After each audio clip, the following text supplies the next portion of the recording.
অজিত দা সুমির মধ্যে একটা স্পেশাল মিল আছে। এই কি মিল? বলো বলো। ঠিক না কিন্তু তুই আবার কন্ট্রোভার্সি আনবি এগুলো, আবার কন্ট্রোভার্সি এগুলো ঠিক হয়?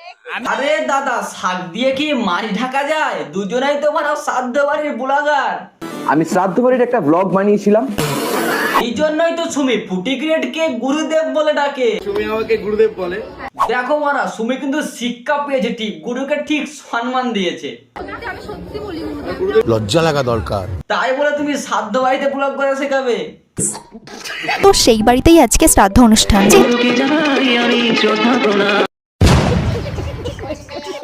দেখো, এই বিষয়ে তোমরা হয়তো সবাই জানো, কিন্তু এদেরকে আমরা কি রেসপেক্ট করি আমরা নিজেই জানি। তার জন্য একবার মনে করিয়ে দিলাম এরা কিভাবে উপরে উঠেছে আর কিভাবে ঘরটা করেছে। पिक्चर अभी बाकी है मेरे दोस्त।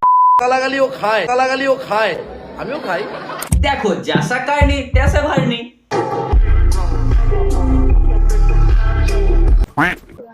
আমরা রোস্টারকে কন্টেন্ট দিয়ে থাকি আমরা, হ্যাঁ একদম। না দিলে ওরা চলবে কি? চলবে।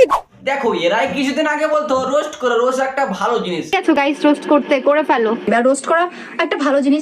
দেখো, মানুষের একটু টাকা পয়সা হয়ে গেলে মানুষ আর পেছনে ঘুরে তাকায় না। তখন রোস্টারটা মুখে মুতে ছিল বলে কিছু লোকে চিনে, না হলে কানা কুত্তাতেও মারতো না।